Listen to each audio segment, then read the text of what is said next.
Hello, everyone, and welcome to Police Off the Cuff, Real Crime Stories. I'm your host, retired NYPD Sergeant Bill Cannon, a 27-year veteran of the NYPD. So earlier at 2 o'clock today, a press conference was given by the Kissimmee Police in regards to the Madeline Soto case. We'll play a few snippets of that. And really what we learned was nothing. We learned nothing new from this press conference. And clearly, Chief Betty Holland probably felt the pressure from the press to give out some information on the case, but there was no new ground broken in regards to new information. I think that many people expected to hear that perhaps Jennifer Soto was implicated in this case and perhaps was going to be arrested. None of that occurred. None of those things occurred. So you may ask, well, why was there a press conference at all? I mean, even some of the journalists from the audience asked questions and there was no new information. There was nothing groundbreaking, nothing that we didn't already know before. And I said early on that the Kissimmee Police, I applauded them for doing, and I still do.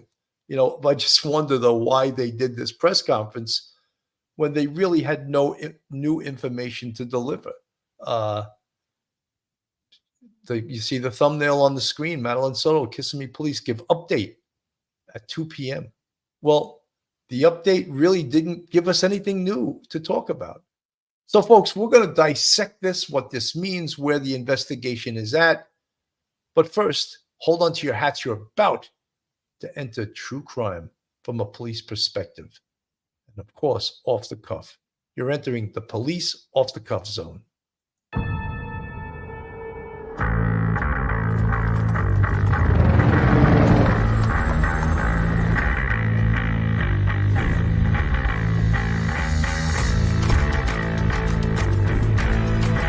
There has to be some common sense. Yes, sir. They have the car stopped in 10th and Ranch, Michael by there. We still don't know who pulled the trigger.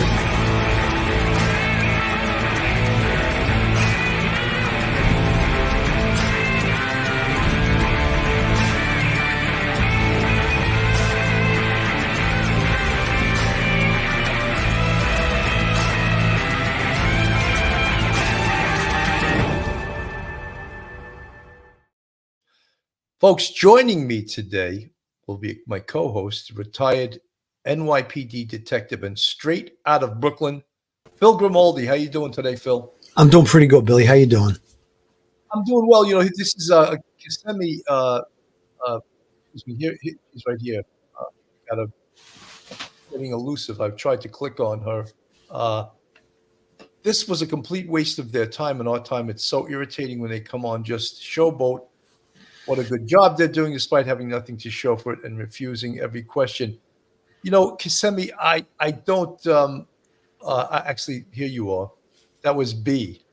Hi, Bill. Oh, well, it's the same person, a complete waste of time. And as people scratching their heads to know if they really are taking this seriously, word here in the Kissimmee community is they held it as people are furious. Well, Kissimmee, Florida, you know something, I 100% agree with what they did. Well, I don't agree with what they did. They probably shouldn't have had a press conference, period, because everyone is sort of chomping at the bit to hear where is the investigation going? When are they going to drop the murder charges on Stephan Sterns? Is Jennifer Soto going to be arrested? Is she involved? Is there anyone else involved?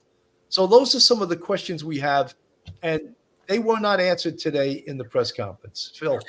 You know, Billy, sometimes messaging is so important in cases like this, high-profile cases. I think that when you do a press conference, an update, so to speak, you need to provide some type of updated information. Now, if you're not going to take questions, I get it. It's an ongoing case. There still hasn't been murder charges brought about. So you don't want to reveal too much about the case. But, you know, to come on and just have a press conference for the sake of a press conference, it's a little frustrating. It makes the community, it makes the public feel a little bit dismayed by the Kissimmee Police. We know that they're doing their job. This is an ongoing investigation. Sometimes, though, the messaging really, really important. Bill, you and I know about that from high-profile cases in New York and the NYPD, and you really want to be out in front of that, having the right person talking, and sometimes the way you answer a question without answering it is even important. You could just say no comment, and that really doesn't fly too well with people. A reporter asks a question, you might say we'll be able to address that at a later date. However, it's an ongoing investigation. We can't really reveal details about that specific point that you're making, things of that nature. So we don't think we got a lot out of the press conference today. It's kind of status quo, so we'll have to see where it goes from here. I'm going to play a little bit of Chief Betty Holland, and we'll just see that she really didn't tell us much, but let me play a little bit of it. You get a little sort of flavor of what she was saying. I want to address some questions we are receiving from the media in everyone's effort to keep the community up to date on this tragedy. At this time, Sterns is facing a total of 60 charges related to our investigation. This includes sexual battery, lewd and lascivious molestation, and unlawful possession of materials depicting sexual performance by a child. These charges reflect the meticulous work of our law enforcement community. Our detectives also are working closely with the State's Attorney's Office for the 9th Judicial Circuit and the Medical Examiner's Office on the investigation. Death investigations are complex. Tasks like forensic analysis and thorough interviews are crucial and require careful attention. It is vital to address these misconceptions in the pursuit of justice while preserving the integrity to the case. During an investigation such as this one, we gather additional information from individuals close to the deceased. Each person interviewed is treated as involved until proven otherwise. This is a standard protocol to ensure all the facts are uncovered. During our investigation, we have interviewed many individuals. Each interview has been vital to our understanding of the case. We are reviewing all of the information we received and are following up on every lead. Attention to detail and the diligence are the most important aspects of this investigation. We are committed to transparency and will provide updates when possible. Madeline's story has touched the hearts of many. Rest assured, our department is diligently working on the investigation. And while we appreciate the public's interest, we must prioritize the integrity of the investigation. We appreciate your support and understanding as we gather the facts. We intend to release additional information in the future, providing more details that we do not compromise the ongoing investigation. We vow to do everything in our power to ensure Madeline's memory is honored with justice.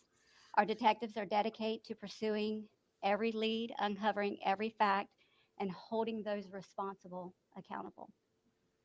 Now I will open it up for any questions. So you can see that there's no new information. It was almost like she was reading from a form, from a, and she was very careful with her choice of words. Phil, if I had to ask you, Phil, give me the 4 most important things that you hoped to learn from this press conference. What would they be for you? Well, I'd want to know, obviously, if there are any other victims in this case. Secondly, I'd want to know where the abuse and where the murder took place. Thirdly, I'd like to know if the mom is going to be culpable and maybe facing any charges. And fourth, I think, maybe some information with regard to the autopsy results. Those are the first 4 things that jump out at me. One of the things about that the chief did say, Chief Betty Holland, and she was very measured in her words. They said every person close to Madeline Soto has been interviewed. And she said Jennifer Soto was interviewed, cooperated, but she didn't say if she was still cooperating. So, yes, they interviewed her early on, but that doesn't mean at this point that she may have invoked counsel. Yeah. And she didn't give that up. When you said, to me, the 4 most important things, of course, are everyone wants to know what was the cause of death. Well, how was this young child Madeline Soto killed? What was her cause of death? Was it asphyxiation, strangulation, blunt trauma, drugs, alcohol poisoning? What was it? No one knows. And the police know this right now. And I think that they're not releasing that perhaps. Look, even though Madeline Soto is a child, a juvenile, I think the laws in most states are that once someone is deceased, they don't have the same expectation of privacy that someone who's alive would have. So I don't know specifically if the law says, or you can't release the autopsy of a child under such and such an age. However, they don't have to release the autopsy. They could just say the cause of death. I agree. Was X, Y, or Z. And everyone, of course, wants to know that.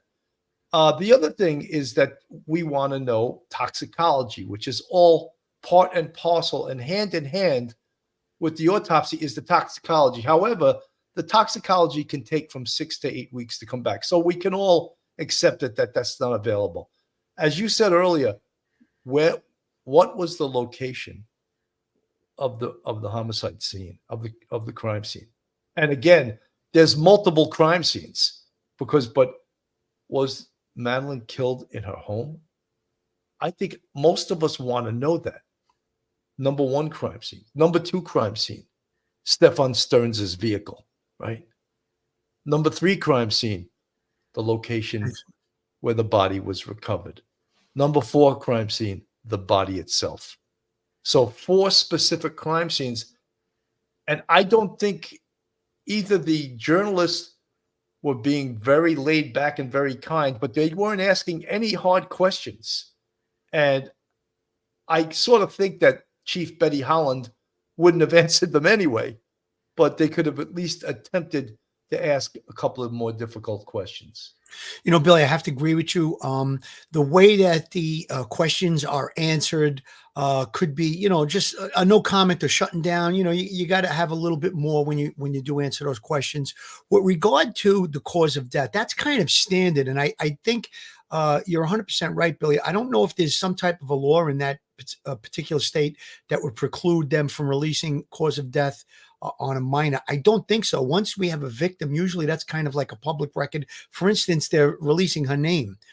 You know, so I don't know if the age is really going to be a factor here. And I don't think the cause of death is going to compromise any asset of the any different aspect of the homicide investigation. So, I mean, a cause of death is kind of basic information that you're giving out. You know, you're giving out the person's name, you're giving out specific details of maybe where it took place. And the cause of death is usually kind of a standard thing. I'm surprised that they haven't released that. Of course, that's really like something that will put a lot of people's minds at ease, so to speak, with regard to how this happened. We all kind of have an idea of where it happened, but or how it happened. But I think the cause of death is really minimal information to give out, is the point I'm trying to make. I think it's very important. Let's go back to the chief a little bit. She's answering a couple of questions, nothing really too important. We know that you're working behind the scenes during this investigation to make sure everything is in order, but what can you tell us new today that we don't already know? I don't have anything new that you don't already know, other than our detectives are working tirelessly day in and day out to ensure, you know, all the facts are uncovered in this investigation. Chief Holland, is the mother a suspect or a person of interest in this investigation, and also with the videos that you uncovered? All right, big question there. Right. Is the mother a suspect in this case? Is she a person of interest? I don't think the chief is really going to answer this one. No. Is there any evidence of the mother's involvement on any of these videos? So everyone that was close to Madeline is considered suspect until we have proven otherwise. Chief, how close are we able to know what actually happened to Madeline Soto? Bill, could you pause it? This is a very sensitive. That's kind of a cryptic answer there, Billy. She's saying that everybody's suspect until we've cleared them as being suspect, everybody close to Madeline. So I think that leaves the door open for the mom being culpable at this point. If I'm reading between the lines a little bit, that's kind of a cryptic message. What do you think, Bill? I think, yes. I think that she's not slamming the door on anything. She's keeping every possibility open. However, someone in the chat is just saying, has anyone even considered it may have been a suicide? That's impossible. They said it's a homicide. Right. They already said that. So thank you for saying, but no, it's been ruled a homicide. So suicide, I know that I've said a lot of times on this show, there are 5 manners of death: homicide, suicide, accidental, natural, and undetermined. All right. So that's all. Suicide's been taken off the table. So this is undoubtedly a homicide. Let's get back to the chief. And, you know, it's very intricate. We want to make sure that we uncover every single fact and all the evidence before, you know, we don't want to put a timeline on it, basically, you know, because the detectives are very meticulous in what they do. And we want to be sure that everything is uncovered that possibly can.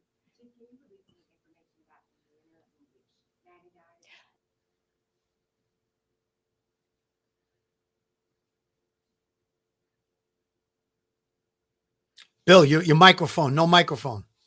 So just to clarify, this is from Kissimmee. Thank you so much. Under Florida statutes, they're precluded from releasing the autopsy as in a published report, but they will release the cause of death, the time of death, the toxicology, and the results, etc. And Kissimmee, Florida, thank you so much for that. And we were all expecting something, like give us something today. They really gave us nothing other than the fact that everyone is a suspect. We know that. I don't think we needed Chief Betty Holland to tell us that. We know that everyone is considered to be a suspect until they're cleared. But we still didn't get some of the most pertinent questions we would have. And that would be, of course, the cause of death. And we don't have that. And we don't even have really where was the crime scene? I didn't hear her really answer that totally to say, where do you think the child was murdered? She didn't answer that. Billy, I want to piggyback what you were talking about with regard to manner of death. That's something that is determined by science. That's not something that, you know, it's an opinion. The autopsy is performed and scientifically they conclude homicide, suicide, accidental, natural, undetermined. That's all based on scientific evaluation by a medical professional. That's not something that's just my opinion. So anybody that in the chat that's talking about suicide, it's really off the table. We're not going into any other manner other than homicide at this point. And as I said, this is not something that is just an opinion. Scientific evidence has led the autopsy, the medical examiner, to conclude that it is a homicide. So I don't think we could put all of that stuff to rest. And folks, by definition, homicide means death caused by another.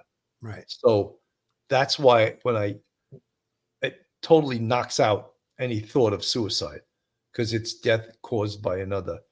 Kissimmee, Florida, again, I was here watching as 2 Kissimmee Police Department forensic vans and teams were taking out evidence from their house here.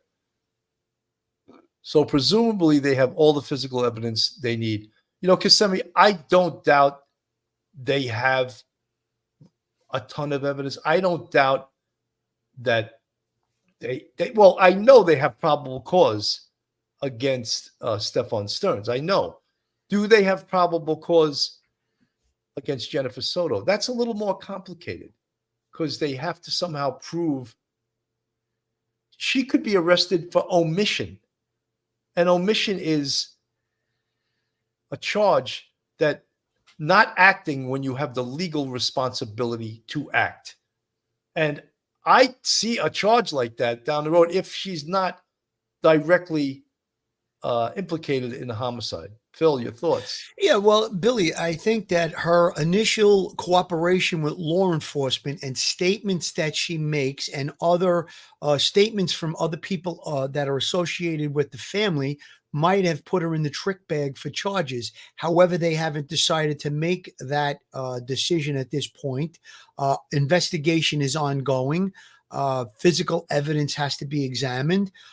There's a lot of different aspects of homicide investigation, as you and I both know. So at this point, they know that they're in control of the investigation.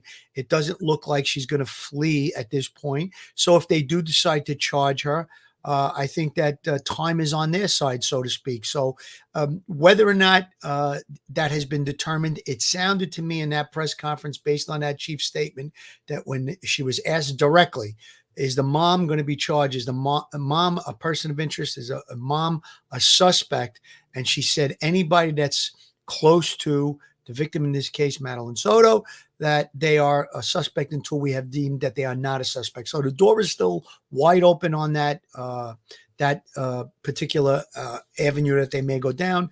At some point, if she lawyers up, I think that'll be a major indication. I think that's kind of out there. We don't know that for sure. But if she lawyers up, it seems like investigators might be going in that direction. And that's when you're going to want to say, stop, hold on, I'm represented by counsel, time out. Phil, she could be lawyered up and they didn't tell us. Right, We that's what I'm don't know. saying. That's not, it hasn't been determined. Oh, Miss Girl from the chat. When did Madeline allegedly text her friend that she wanted to go live in the woods when she turned 13? Was she already deceased at that point? No. Oh, Miss Girl, they found that in her phone. So when the text or the whatever it was written in on her phone, that was discovered on her phone, which is so indicative of a child that is living in an abusive home. That what 13-year-old wants to run away and live in the woods unless their home is the most unsafe, unsecure place? And that's indicative of that, of course, and very, very sad. Go ahead, Phil. I was going to say that your home as a child is the safe place. The safety of your home is what gives you a feeling of security. That was violated in this case, in this child's life. Perhaps that's why she made that statement about going to live in the woods. She didn't feel safe and secure in her own home, unfortunately, and it's tragic, believe me. But I think that may be why some of the people are talking about a manner of death being suicide, because of her making a statement like that. Perhaps they felt that maybe she was suicidal based on the fact of the things that she was going through over the last couple of years with this animal. I don't even want to say his name, but it's just infuriating when you think about it. It's just something that's so sad. And I get why people might be feeling that suicide may have been one of the options on the table with the manner of death, but we already went through that. It's not even on the table. Kissimmee, you come up with Kissimmee, Florida. You come up with some very good points from the chat. How could the Kissimmee PD make an early determination of death by homicide before they even found her body? Well, Kissimmee, do you remember when Chief Mena gave a press conference and he said they have her on video inside Stephan Sterns' car and she appeared to be dead at that point? So that's not a murder determination, but with other factors, they've been calling this a murder basically from day one, but we're not seeing a medical examiner's determination who ultimately, well, something on the scene, EMS, of course, comes and EMS will determine, the person's dead. And then there's someone called medical legal investigators that respond to the scene, and they work for the medical examiner's office.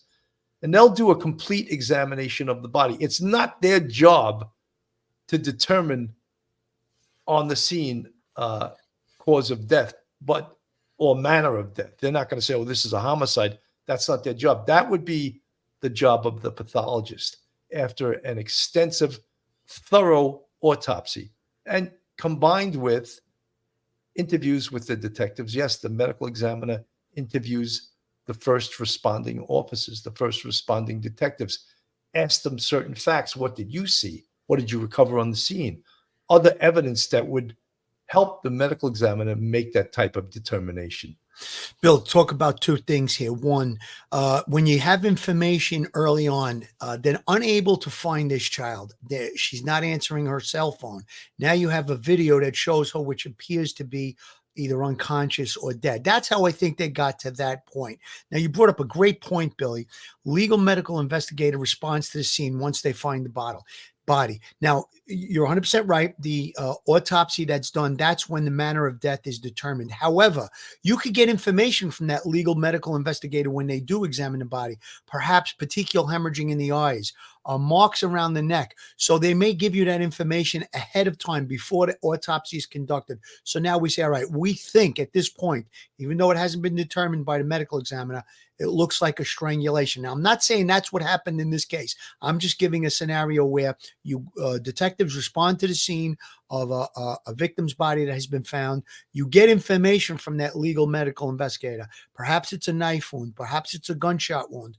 Sometimes they can even tell if it looks like it's a self-inflicted gunshot wound. However, they say preliminary. They always tell you preliminary based on the autopsy that's done by the medical examiner at the time. And then that medical examiner uses science, as I said earlier, to come up with a manner of death. Absolutely. Again, I'm going to go to Kissimmee, Florida. Also, Phil, their house had a ton of prescription meds available. Then Kissimmee, Florida, perhaps we're going to be looking at how important the toxicology will be in this case. Could they have given us something that caused her death? That may be the whole linchpin to this case. Perhaps the abuse was going on, drugging her, and maybe too much drugs or whatever it was, and an overdose occurs, and that's how we wind up where we are today. Again, that is just a possibility. I'm not saying that's what I think it is. Based on the information that Kissimmee's given us, that there was a lot of narcotics in the house, that's one of the scenarios that could play out here. Rogerio Brito. Is the law enforcement obligated to tell the public the whole truth about the case at one point, or just if they want to? Sorry for my ignorance. Rogeria, please. That's a great question. No, they're not required to tell the public anything. But because of freedom of the press, and there's also a law called FOIL, which stands for Freedom of Information Law, the press can sometimes subpoena the police to get certain records and sometimes implore them or force them to release things. I don't know if the press has done that in this case, but this is a tactic of law enforcement.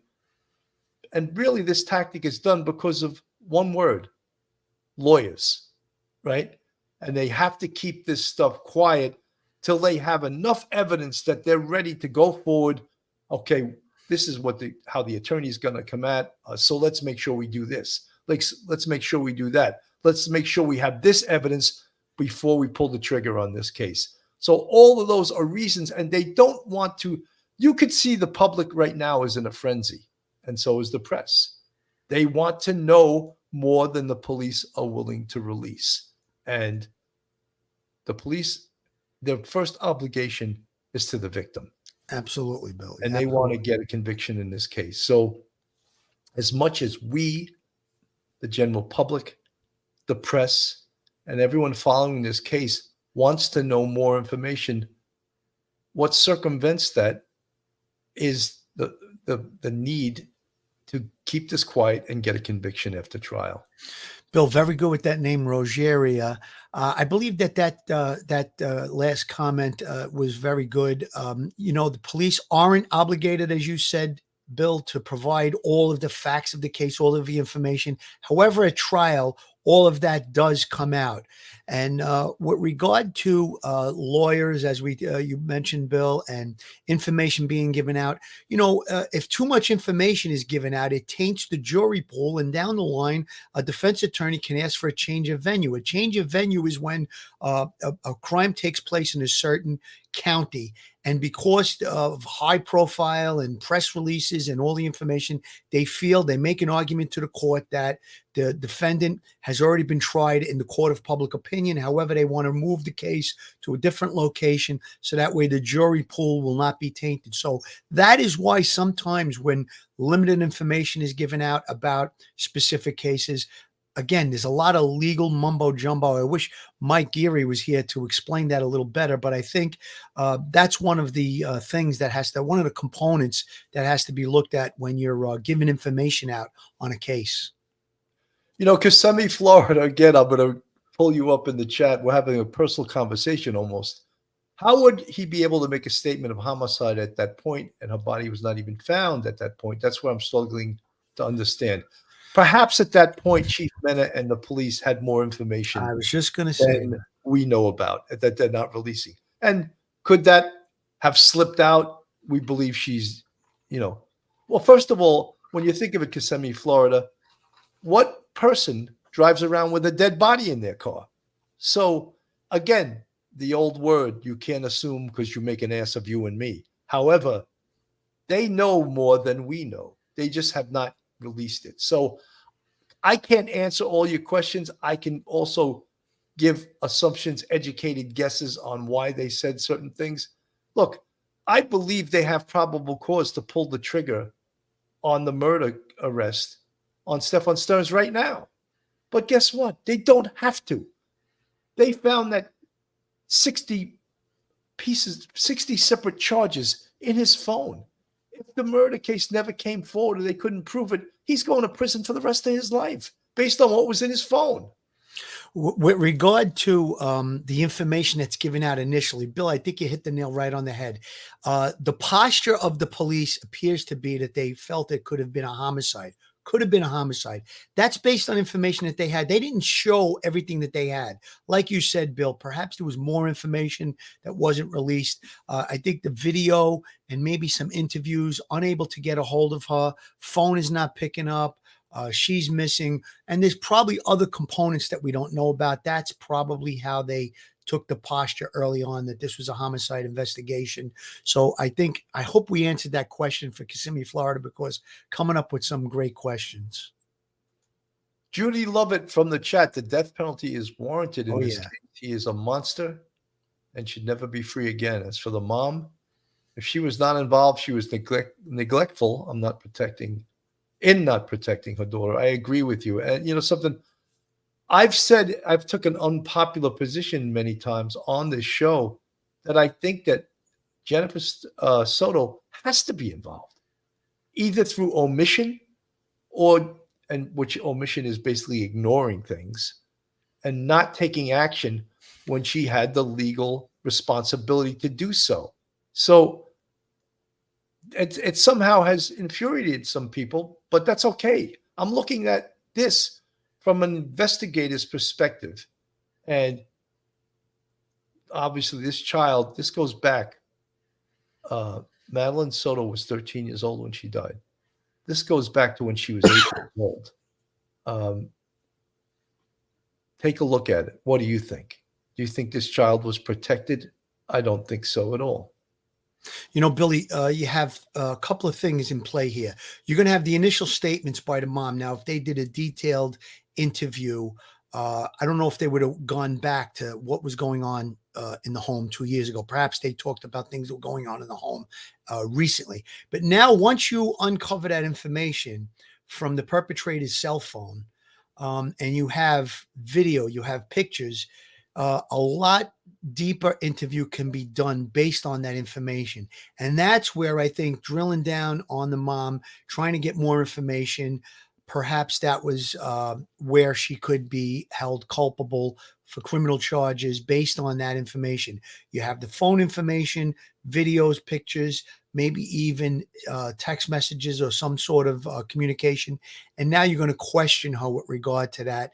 And you're going to compare the two. And if there's enough information put forward on her part that she could be held culpable, then charges will follow. JPL, Jay the Stelladoro.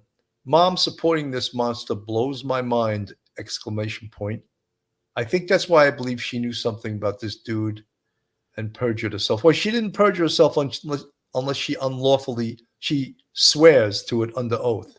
And in our society, you can lie to the police and not be charged with perjury. But once you go into a court of law and raise your right hand and swear to tell the truth, then you can be charged with perjury, just to clear that up.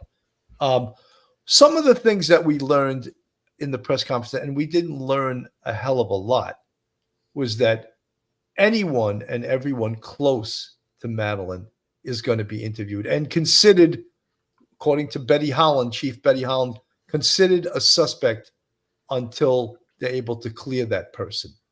And of course, who we're mostly concerned with is Jennifer Soto. And her and Stephan Sterns were the people most close to Madeline, lived with her day to day, going back, till when she was 8 years old. So 5 years, going back 5 years. Another thing I wanted to mention, the cell phone and the images, a treasure trove of information, an unbelievable treasure trove of information that not just gives incriminating evidence against Stephan Sterns, but gives locations, times, dates. It's like served on a platter to the police. So this is a tremendous thing. And that is why the police are in no hurry to charge, because this guy is not going anywhere. They got this dude nailed. Do they want the murder charge? And of course they do. Of course. And they and we want everyone charged in this case that deserves to be charged for this.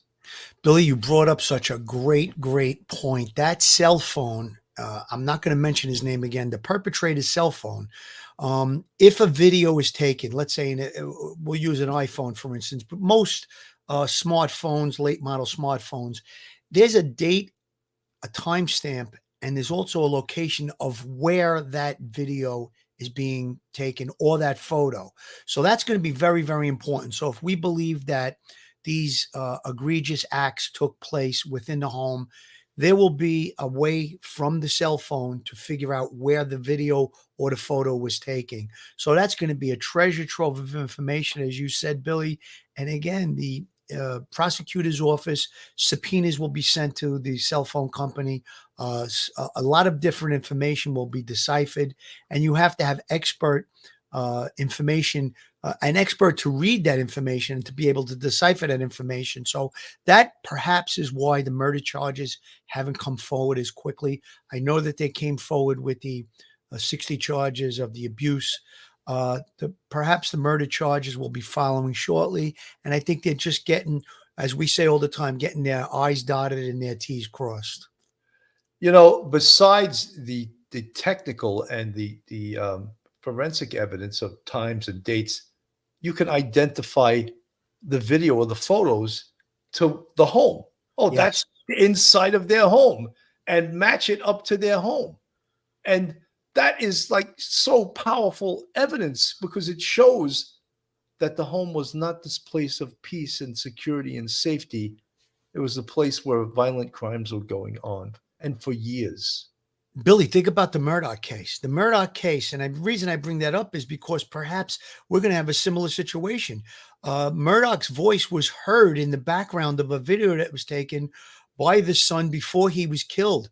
Now, in this case, when they're examining these photos and perhaps a video, maybe there's someone in the background, a voice in the background, and they're going to determine who that person is. So now we're talking about maybe someone else that could be culpable in this case, and perhaps maybe it's even the mother.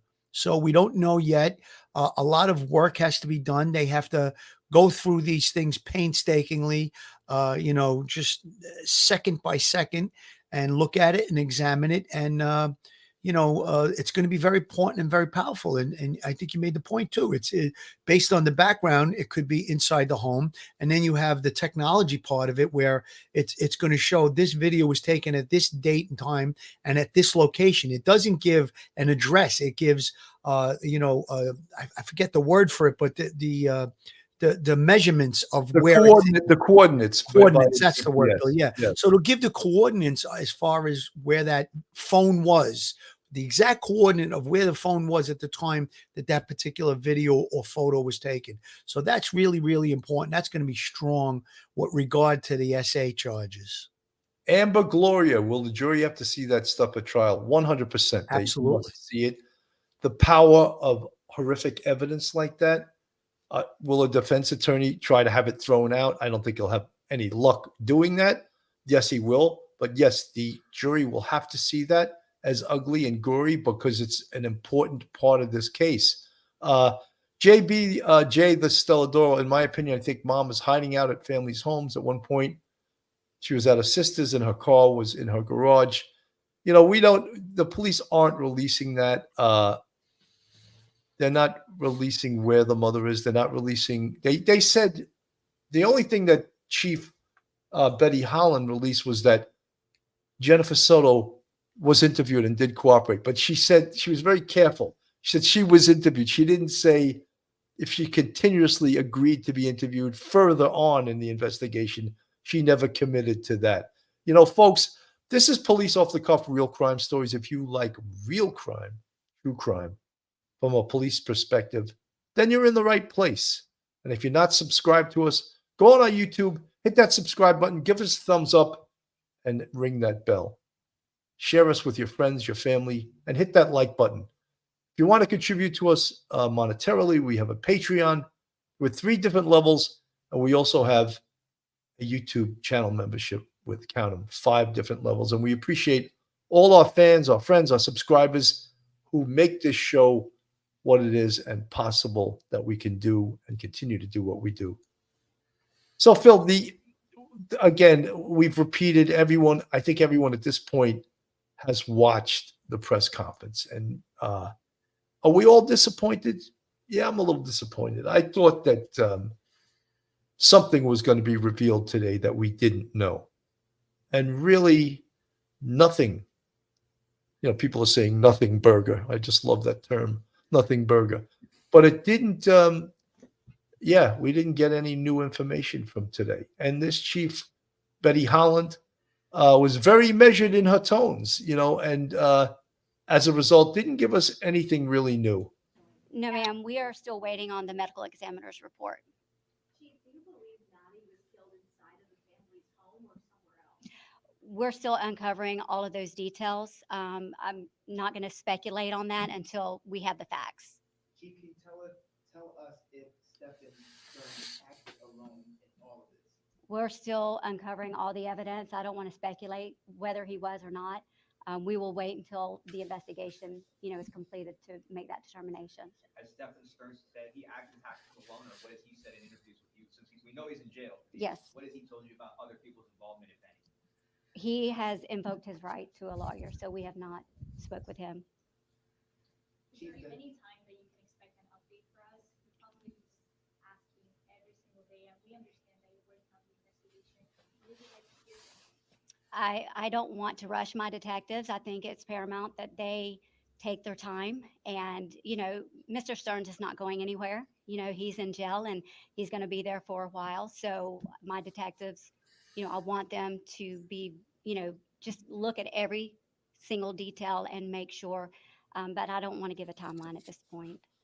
You mentioned you're working closely with the medical examiner. What does that relationship kind of look like, and what information are we able to release to you before that exam is complete? So not really. I wouldn't say that they've released an information. We depend on the medical examiner's report for our report. So we're going to have to wait until they release that report. Do you believe there are any? I'm pretty sure that the police know the cause of death. Yeah. They wouldn't hold that out right now. It's her body was found on March 1st. Today's the 21st, so it's nearly it's 3 weeks. It's nearly it's 3 weeks. So I think they know. They're not releasing it though. That's obvious. The chief said, she sort of said, well, we can't really speculate, but they know. Trust me, they know. Billy, I get the pressure to give information, to have a press conference, to update. She probably could have done a little better with maybe the manner of death, and also maybe talk about, he's in prison, he's on suicide watch, or he's in segregation, whatever it is. Come up with 3 or 4 things if you want to do a press conference to relieve the pressure of the public saying, what's going on in the case? We want an update. They should have came up with something. We're not ready to talk about that. We're not ready to speculate. I get all of that, but they should have come up with something. Even I don't know, his medical condition, if he's going to go for psych evaluation, something of that nature, just to give the public something? Or why did you do the press conference then? Just to stand up there and say, the investigation's ongoing. We all know it's ongoing. So I'm not trying to be critical. I know that they're doing a very difficult job. I know that she's trying her hardest, but I just feel like with the messaging, not that I'm an expert on it, but they could have came up with some little tidbits, and that way people wouldn't be in the chat saying it's a nothing burger. You would have gotten, all right, we know what his state of mind is. He's going for medical evaluation for psychological issues. He's in segregation. He's on suicide watch. I don't know that any of those things are even true, but something to talk about. He's not on suicide watch even, some kind of an update could have been, some kind of information could have been given for that update, or you don't do it. You just give a press release on paper and say, here's what's going on, status quo on the case, investigation continuing, further updates as time goes on. So, but they try to get out there. They wanted to, satisfy everybody that's giving pressure, that wants to know updates on the case, but they really didn't give much information. No, not at all. Betty F from the chat. They will check the mom's work schedule with date, time of video to see if she was Absolutely home during all of the essay. You're 100% right. Check her phone pings, see if she was home. Betty F, excellent point. That's probably what's going on right now. That's probably part of the investigation that's going on right now. Sherry Murray, hey, Sergeant and Detective, how long was poor Maddie's body out there before they found her? Well, they believe that she was murdered on the 26th. And her body was found on the 1st. So what is that? That's coming up on 5 days, right? 26, 27, 28. Yeah, 5 days. 5 days. So it could have been out there for 5 days. And so anyone that knows about homicide, there would have been significant amount of body decomposition. Especially in warm weather, and that climate is warm. So, and it's left out in the open. There's animal activity, all the things that would damage your body. However, there also could be very important evidence on that body. We talk about DNA. If there was a struggle, she could have the suspect's DNA underneath her fingernails. So everything about this case, and I want to get back to the cell phone. How about even Stephan Sterns' cell phone? Let's get past the pictures and the video and all that stuff, which of course is what's going to nail him to a wall. How about even the numbers, the people in his phone who he was dealing with? You think there's any other abusers in his phone? That's part of the investigation too. That can connect the dots. That could put him, people on this case have been championing conspiracy theories. This is an SA ring. Well, we're going to check out every single number. And, one of the things you can do is with the name, run criminal history checks on them. Are any of these people registered? Are any of them registered offenders? So all of that, and we can appreciate the amount of work all of this is. And when the police say they're diligently working, believe it, they're working. This stuff doesn't happen overnight. I used to write the reports on homicides that would be used to brief the police commissioner. And people would call me and they'd say, the chief wants to know what's going on, as if he had this power. He could wave his hand and I could tell him exactly what happened an hour after it happened. And I would tell his little bucket boy, I would say, listen, I can tell you what happened, but it won't be accurate. So if you want accuracy, you have to wait, because I don't know what happened yet. And they didn't like that answer. But something, dude, I can't turn water into wine and I can't walk on water. So unless you want to wait, and this is policing and it's frustrating. And I compare the press a lot to that. They want to know stuff before the police know it. And guess what? First of all, we're not giving it to you. And second of all, we don't know yet, And the way that they get by with not telling you is, of course, they talk about keeping the investigative information close to the vest. Billy, that phone you're talking about, right off the bat, if I get that phone and I see, before I do any subpoenas, and I see text messages or I see conversations or just people that are in the contacts, you can Google a phone number and come up with a person's name. and then you go right into, without having subpoenas, you go right onto any computer and you go into the sex offender registry, and you could see if that person is listed as a person that's on that registry. Now, obviously, as you go deeper, that was something you'd do preliminarily. As you go deeper, you'd get subpoenas for all of these different things, and you can go even deeper into criminal records checks and stuff like that, and you can uncover perhaps, was he associated with anyone that had criminal activity or criminal behavior with regard to sexual, being on a sex offender registry, whether or not they were a sex offender, and you can uncover if there was anyone else involved in this case. So those are some of the techniques that the detectives probably did very early on, looking into information on that phone, trying to ascertain if there was anyone else that he was associated with that had that type of a background. Nana Lovely from the chat. Why not at least charge abuse/mishandling of a corpse? Well, Nana, one of the reasons is they don't have to, because the stiffest penalties are some of those SA charges and of the 60 charges they already have. Can they add that charge that you're alluding to down the road? Yes. They don't have to do that right now. I don't think they even took these charges to a grand jury yet. The 60 charges that they have, that they wrote up the arrest affidavit for.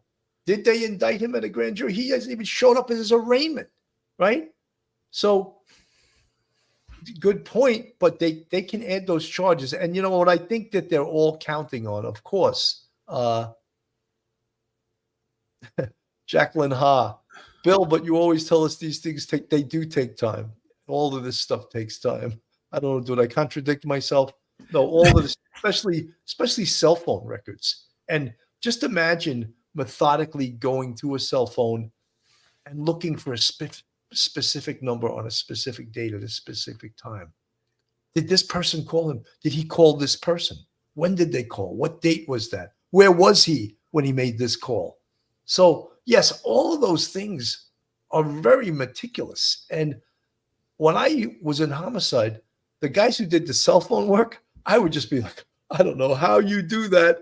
I would pull the hair that I don't have out of my head if I had to do that, because it's so meticulous, takes so much patience, which I don't have a lot of. And the guys that did it, they did it for almost every case, and they were great at it.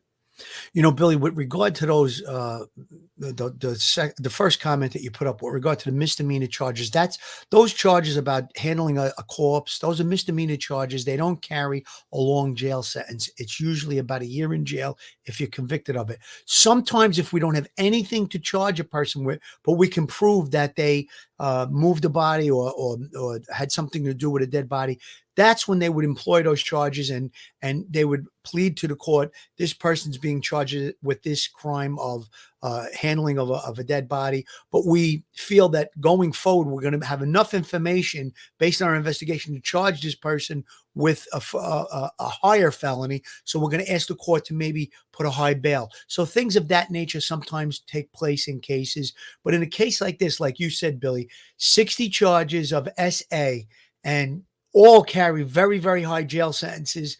To put another misdemeanor charge is really irrelevant at this point. We're going to try and go for the murder charge, which would be the highest one, where it's a death penalty statute. So let's hope and pray that that's the direction that they're going to go in. You know, Phil, a reporter for the Osceola News the other night was on Vinnie Politan, and he said very correctly, he said, you know something, as soon as these murder charges come forth, that takes center stage, and those 60 charges, they will be the underlying felonies that they use to get the death penalty. And he's right. Yep. What they're concentrating on and what they want to happen is they want this murder case to go forward. However, they're not going to rush it because they want to make sure they get it right. And as this chief said, Chief Betty Holland, he's not going anywhere. He's in jail. So we don't have to rush. The law is on our side right now. And the patience is really, it's his attorney. And what is his attorney going to do? His attorney's probably doesn't know what to do at this point because he doesn't know which way the law is going to come at him first. Don't forget, too, Billy, we also have the prosecutor's office in Kissimmee, Florida, that's going to have a lot of input on the direction that the case is going to go at this point, because they're the ones that are going to have to stand up in open court in front of a judge, in front of a jury, in front of defense attorneys, and they're going to have to put the case forward, and it has to be ironclad and solid. So like you just said, time's on their side. They're not in a rush. They're going to examine all the different aspects of evidence that come into this case, whether it be technology from cell phones, cameras, computers, the physical evidence that's going to be recovered from the 4 crime scenes that you mentioned, autopsy results with more evidence there. So all of those things have to be analyzed. And then you have to sort of put together a battle plan. It becomes a battle when you're up against a defense attorney. We're going to provide this information. We're going to provide that information. And you also, as a prosecutor, have to kind of figure out, well, once we put this forward, what's going to be the reaction from the other side? And you're going to have to know what direction they're going and what is their defense going to be, because you know he's not going to take a plea on this case. He's not going to plead guilty. He's going to go to trial. And so you have 2 different entities. You have the prosecution and the defense that are going to have to go at it and present their cases. And we want a slam dunk case, as they say. So let's just be patient, and hopefully once everything's put forward and put on the table, they can move forward with those murder charges. Amber Gloria, thank you so much. She gifted 10 Police Off the Cuff memberships. That's very kind of you, very generous of you. Thank you so much, Amber Gloria. I'm seeing a lot in the chat that most of you folks from Florida, from Kissimmee, you're infuriated at this press conference. You wanted to know more information. Yeah, we all did. We all wanted to know. But, just realize that in the end, them not giving out information will result in a much more thorough prosecution, and the chance that he could get out off on a technicality or anything like that. That's why, and again, we use the term ad nauseum, cross your T's and dot your I's. But it's so important. The chief, Betty Holland, said that also. And yeah, we get sick of hearing it. But so, the main thing, why did they do this press conference? Well, I think it's almost like letting a little bit of air out of the balloon before it blows, because obviously the press, the community, they want to know something. Did she throw you anything today? Yeah. Very little. Very, very little. Is anyone satisfied that, oh, okay, now I see more. I understand. No, I don't think that they threw you really anything today that you didn't already know before she did this press conference. Bill, do they take facial samples for DNA? JPL, the Stelladoro, no. The way they collect DNA, and it's called an exemplar, is they take a Q-tip and they swab the inside of your mouth for saliva. And then they put it in a paper envelope, and it's processed from that. That's called a DNA exemplar. Hair samples are usually to determine if a person has narcotics in their system of something of that nature. Like you just said, Billy, if they want to do a DNA comparison, they get the exemplar from the swab on the inside of the mouth. Sometimes court ordered as well. If a person doesn't submit to it, they get a court order if they have enough probable cause for that person to be, compared with a DNA sample. Well, we saw a lot of hair DNA in the Gilgo Beach case with Rex Ueman and his wife, Asa Ellerup. Right. Her hair was found on 3 of the victims. And that's a procedure called mitochondrial DNA. It's very complicated, but law enforcement and labs like Othram have gotten better at processing mitochondrial DNA and making identifications that couldn't be done 20 years ago, 30 years ago. Now they're doing it routinely. In this case, one of the problems with DNA in this case, unless of course it's found under the fingernails, is that they all live together. Yes. So wouldn't you expect their DNA? Of course, Madeline's DNA will be inside Stephan Sterns' vehicle because she rode in that car all the time. So is that really strong evidence? But depending where we find the DNA, that could be good evidence. But, as I said, they live together. Their DNA is expected to be commingled in a lot of places. Billy, very good point, because if, let's say a hair is found in that car, The argument's going to be made by a defense attorney if it's brought out. Well, she's in that car. A human being loses between 50 and 100 hairs a day. She probably lost that one of the times when she was in the vehicle.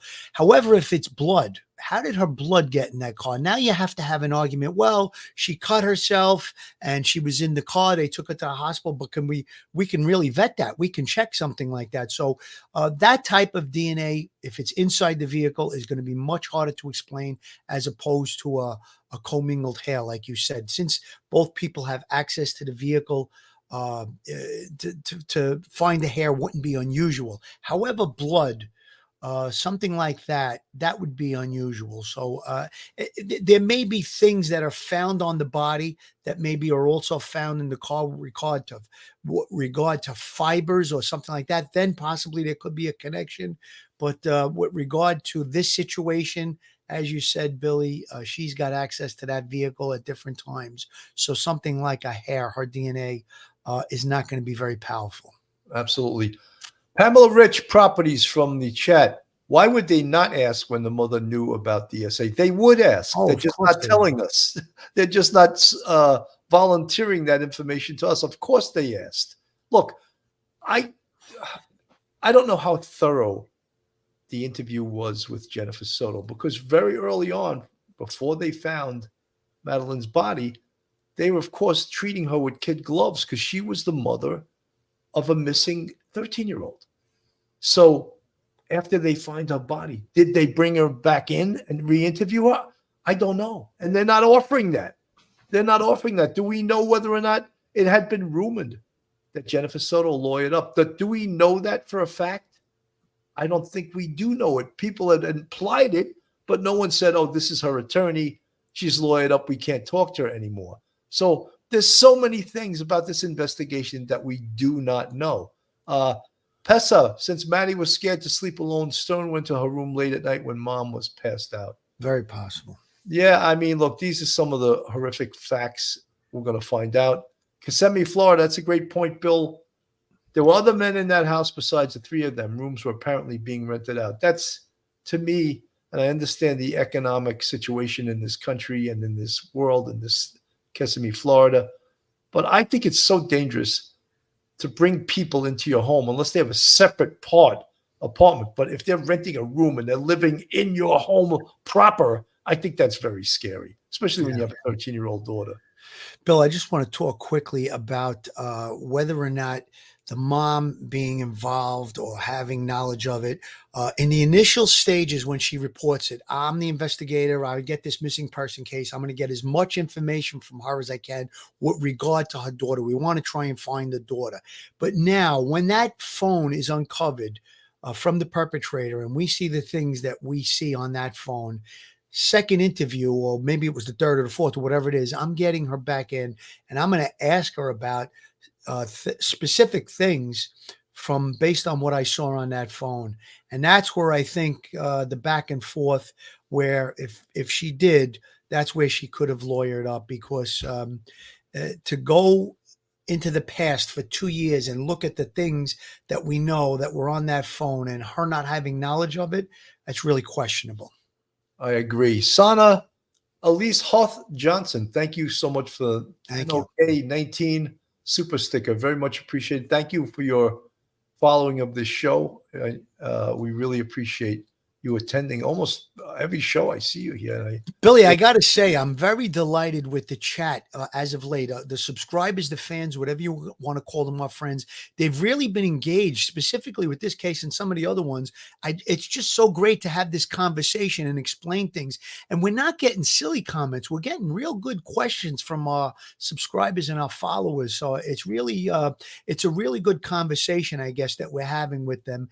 And I think that maybe some of the questions they're asking us, we're answering them and educating as well. And some of the things that they asked, I mean, maybe I didn't have that in my mind, but now I said, you know what, that's a great question to ask. So we're really having a good conversation with our subscribers and the people in the chat.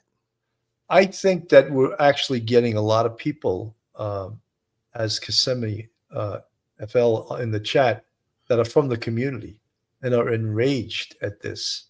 And so, how could you not be? Yeah, and so want to know more about this because they're so upset about this. This is their community. This is their police department. And people almost feel like they have the right to know. And the truth is, you don't. You don't really have the right. You have an expectation, perhaps. Kissimmee FL, you are sure answering them far better than the KPD gave at 2 p.m. Well, Kissimmee, thank you.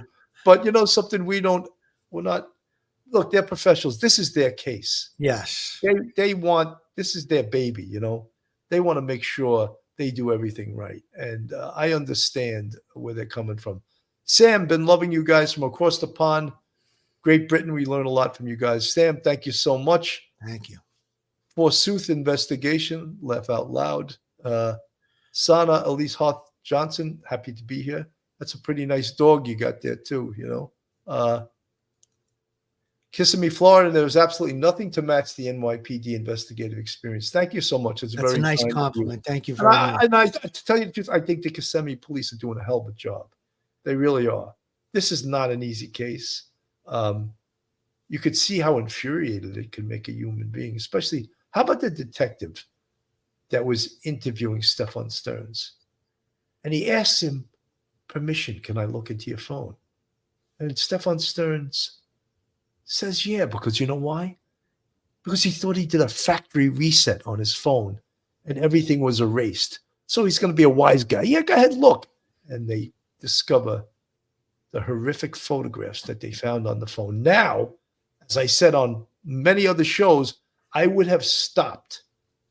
I would have stopped right there and got a search warrant for the rest of the images, because once you see it, I'm not going to rely on him signing a consent to search. I'm going to say, let's stop. Do both. Do Yeah, both. do You're both. right, Billy. Do And both. let's get a That search way it can warrant. never be questioned. It could never be Exactly. questioned. Do both. Maui Swift gifted one police off the cuff membership. Maui, thank you so much. Always great to see you, Maui. Hawaii. How could you live anywhere else, right? Once you live in Hawaii, would you ever want to go anywhere else? Maui, thank you so much. Great to see you. I want to just play sort of the end of the Chief's interview, and then we'll go from there. No, it appears that this all was isolated to the home. No, Billy, I you're don't right. know. I don't know if that question was all the crimes committed inside the home, because we couldn't hear what the journalist asked. But the answer was no, it was isolated to inside the home. So I'm not sure what the That question. could be a lot of different things. Was the crime scene? Was the essay? You know, there was a lot of different things, but something was isolated to just the home. Well, they had indicated in the investigation that they identified The home. the interior of the home as where a lot of these crimes had taken place. Yep. Get a sense of things. Do you still feel like you have more questions than answers at this point? I think our questions are being answered slowly but surely. You know, for the integrity of the investigation, we have to, you know, keep things close until such time as we hold those accountable for her death. Chief, do you feel like this is taking longer than it should because Stearns is not speaking? No, I just think that, you know, sometimes these investigations are just very lengthy. We know that he is in jail and he is not going anywhere. So the detectives are just making sure they cross their or cross the T's and dot their I's. Hey, You she's know, using they our want to line. put together, you know, a foolproof investigation. Chief, is the mother and the family members being cooperative and answering questions? Have they lawyered up? And also the father of Madeline, who is not a Florida resident, is he a part of this investigation, or at least being asked questions? We have interviewed This is a great answer of the question. They asked if Jennifer Soto lawyered up, and she answers, this is her answer. you know, all those family members that are close. Mother has cooperated. She did give us an interview. So there's, you know, no one is not cooperating other than Stearns. We know that the crimes were committed in the home. We also have, the date of birth of the person, but we have not confirmed that that is Madeline Soto. Would you be able to confirm that information for us? Right. So all of the charges are with children under the age of 18, and you know they are protected. Their identity is protected under the law. So it's gonna expect, it's been a couple of weeks, nobody's charged for the murder of Madeline. nobody knows exactly what happened to Madeline.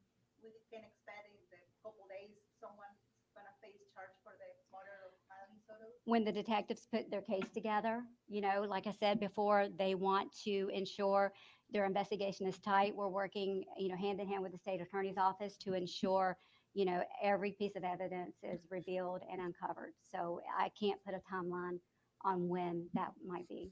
And Chief, with his cell phone, there's one thing to understand here. So he originally went to the Orange County Sheriff's Office. At least that's what we understand. He gave the cell phone to the Orange County Sheriff's Office. The Sheriff's Office then found something on his phone, which led to an arrest. In the arrest affidavit from Kissimmee PD, it says he offered his phone freely to Kissimmee PD. Can you kind of explain how that happened? Because I just have a tough time understanding how somebody who's been arrested for something on his phone freely gives a phone up again. Well, I don't know the intricate details I do know that the Orange County Sheriff's Office and Kissimmee Police Department were working hand in hand, during. That journalist basically questioned why would someone that was under investigation freely allow a detective to search his phone. So, Phil, you can attest to the fact that bad guys do that all the time. And in his case, she could have answered, well, he thought he did a factory reset on his phone. So he thought he was scot-free and then didn't realize the images were still on the phone. He wanted to portray his innocence. So yeah, of course, you here's my phone. I got nothing to do with this, knowing that he did the factory reset. However, he didn't realize that even though he did a factory reset, those images could still be brought up. So he messed up there. We know that perpetrators aren't the smartest, the sharpest knives in the tool drawer. No. The actual disappearance investigation. So I don't want to speak on exactly how that happened, but it's not uncommon for us to ask someone if they want to, give up their phone. Chief, is there anything in particular that keeps you up at night? Well, a lot of things keep me up at night. My takeaway from this is talk to your children, families, talk to your kids. Know that there are agencies out there, the abuse hotline, Help Now, that people can report suspicion to. And I would encourage mothers and fathers to have those conversations with the kids and be aware. Folks, that's about the scope of the interview. And just to do a sort of a reassessment, recap of what happened today, not that much. We didn't learn much from the press conference. Basically, what we learned is that the Kissimmee Police are working very hard on this case, and they continue to do so. And I think I'm confident that they're on the right track. And were we all disappointed that there was no, new information, no smoking gun, or this person's getting arrested, that person, or the homicide charges, the murder charges are coming down today, and we found out nothing. We didn't find out any of that. Phil, your final thoughts. My final thoughts are this. I understand the outrage in the community in Kissimmee, Florida, and I'm outraged as well. For 2 years, we know that SA was going on in this home. And I think that the people that are responsible for it, we need to look into, perhaps there was maybe something, somebody dropped the ball somewhere along the line. With all the focus and the spotlight on that type of abuse over the years, we want to try and create an atmosphere where something like this cannot happen and then continue to happen for a 2-year period. That's the thing. And I don't want to point fingers or criticize anyone or criticize the police department. Let's take this horrible tragedy. We know that the murder happened and the abuse happened. Let's try to prevent it from happening again. That's always the goal when we look at these type of cases. Thoughts and prayers go out to this little girl. May she rest in peace, and the family as well. Thoughts and prayers for them. And let's get justice for this little Madeline Soto. And just give a little bit of patience towards the investigation. I'm sure the chips are going to fall into place. And a little bit of information that she gave in that press conference, she said those responsible, perhaps there is going to be charges for someone other than the perpetrator that's already been charged. So that was a plural word. If you want to read into it, those implies there's more than one person, but we can't. She wasn't. I don't think the press asked her any real tough follow-up questions, but had they asked the tough follow-up questions, I don't think she would have answered. So Chief Betty Holland, she held the press conference. Again, we didn't learn very much today, but we're going to keep peeled and we're going to keep following this case. Thank everyone for coming in today, tuning into Police Off the Cuff, Real Crime Stories. Have a great day, and God bless everyone. Stay safe, everyone. One episode just ain't enough.